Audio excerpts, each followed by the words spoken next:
Hey guys, so Lord here, back in with another action figure review. Today, continuing our looks at the epic H.A.C.K.s Court of the Dead figures with good old Kyr, or Kyr, the Valkyrie of the Dead.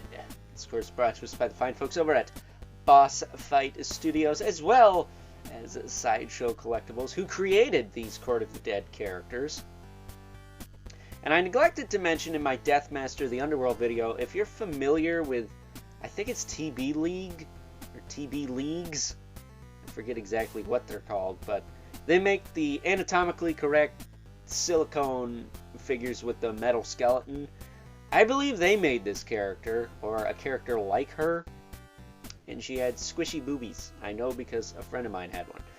But in case you missed it, earlier today, we did take a look at, I'm just going to say her displaced uncle here, Death, Master of the Underworld, who is like the most black metal looking thing on this channel in a while. Because what really says the magic of Christmas than the Master of the Underworld and the Valkyrie of the Dead? I mean, really. I guess if this was like a medieval version of A Christmas Carol, this could be past and this could be future, but I think that's a little hardcore. That said, between the two, I'm kind of torn. I really like Death. That sounds weird. I really like the Master of the Underworld here, but Kyr is more fun to mess around with, if that makes sense. I got her into a really badass pose for a really badass pic that I posted on my not so badass Instagram with a really badass song on it. I'm hoping those of you who haven't seen it yet go check that out after this video. But yeah, because the thing is, I always tend to prefer the male figures to the female figures because I always feel like you get more with your money, and you know, males don't backstab and lie to my friends. No, you are, you fucking cunt. But at any rate, what was that about? The world may never know. Inside jokes aside, why don't we cut right to the chase and get into the meat and taters of this review and take a look-see at all Kyr or Kyr has to offer in terms of accessories, starting off with some alt hands. Now, she actually does come with, I think, a better spread of alt hands. Starting off, we got a pair of fists, so she can just punch a motherfucker in the face. Whereas Death can cast a motherfucker in the abyss. I don't know what's worse, actually. And then, of course, she has the reverse open hand and grip hand that I have on her right now. She also has her sword, which I'm going to say be careful with putting it in and out of the hand. It's got some give to it. I'll show you. It's got some give to it. I imagine if you heat it up, it would probably flex a little bit, but word to the wise, don't break your shit. And don't come crying to me when you do. Because I can't fix it, man. I can barely see 2 feet in front of me. So we also get a stand, but unfortunately her peg holes are a little tight, so I'm going to have to heat her feet up to get her on one of these stands. Which does kind of suck, but I guess better safe than sorry. Taking a closer look at her. She also has this cool, like, demon skull mask, which I take off here. Just form fits to the head, and there's her face there. It's just like a blue human face. But I tend to prefer the skull mask myself, for obvious reasons. Kind of reminds me of the band Demon Hunters logo with the one horn longer than the other. And this doesn't look like a cracked horn, it just looks like one horn is literally longer than the other. Curious where she got this mask from. Maybe we'll get this guy at some point, but, or girl, whatever. But as far as her articulation goes, her head will rotate, look up and down. These little things in the front don't really hinder anything. On the mask, they're high up enough and soft enough they will flex out of the way. But, you know, word to the wise, they are there. They are there. She does have a rubber cape, but it's not very long.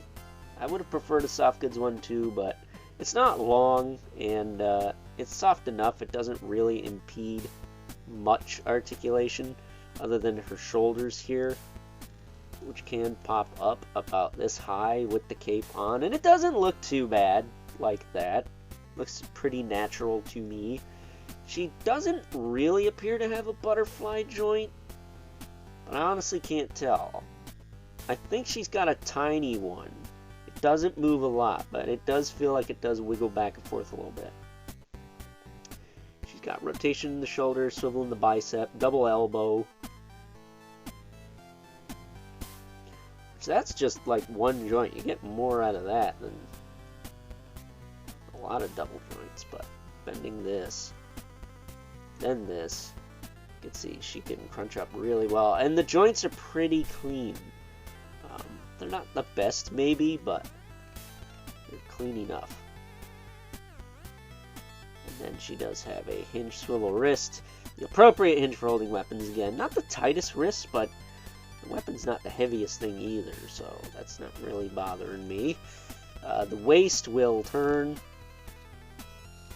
She can lean back, she can lean forward, she can tilt side to side. But that's all you get. You get nothing in the diaphragm. I don't really mind that. Preserves the sculpt. Hips do kick up. If I move this up, I can get up in here more. Swiveling is a little squeaky. I'm not sure if that's something to worry about or not, because it doesn't really feel like... It doesn't feel like a bad squeak. It feels like an okay squeak. And her hips kind of like get caught on her diaper there.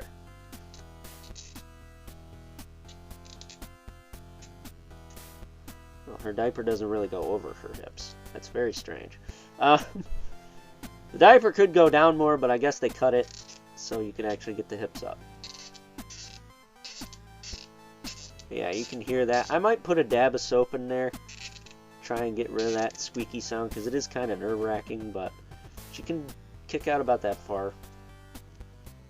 She does have a thigh cut. That does work. And then double jointed knees, which do also work pretty well. And then she does have a hinge in the foot with an ankle rocker and peg hole at the bottom of the feet. So a very solid figure. I'm kind of torn whether I like her more than Death or not, just because she's a little bit more fun to pose. Death has a lot more going on. She has enough going on, but it's not enough to detract me from enjoying posing her around and whatnot. I feel like she's really solid. Like, really solid. For a female figure, I feel like I got my money's worth. And not for nothing, she is a little cheaper. She's like a few bucks cheaper, which I honestly feel like that's how things should be with female figures, because they either come with no accessories or useless accessories, but all her accessories you can get some use out of, so I like that quite a bit. So standing her up here, hopefully straight.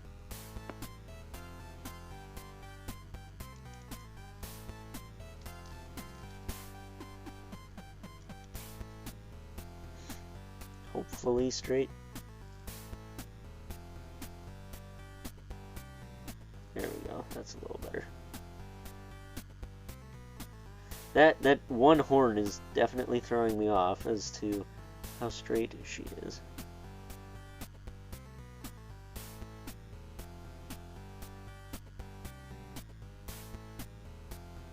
I gotta go like in the middle here. There we go. Let's bring in our two regulars, the Mythic Legion's brother Mandibulith. Whoop. That around. There. She does kind of remind me of that Bluelith chick from Mythic Legions we got earlier this year. We also have the infamous Elephant Spawn Definitely doesn't remind me of Angela. She looks a little dead for that. But, of course, the infamous 11 spawn towers over everyone. So with that being said, it's time now that we wrap things up with some final thoughts. Overall, and despite the fact that she's not a yield skeleton herself, I have to say that good old Kyr, whatever you want to call her, the Valkyrie of the dead here, is a very solid figure. I mean, I have her posed up without a stand in a pretty dynamic pose. I know that everyone likes to have 50 million points of articulation nowadays, but I was able to achieve this pose with the limited articulation points this figure had because the range is pretty much there. More so than a lot of Marvel Legends female figures that are built even skinnier and thinner and more petite than she is. The only thing that I'm not too crazy about with this figure is the fact that she doesn't really fit on her stand. I tried plugging her in, but it's just not happening. I don't know what the deal is, but, you know, word to the wise, maybe heat the feet up before you try that. That way you don't break the stand. Obviously, I didn't break the stand on mine, but it's just a little food for thought there.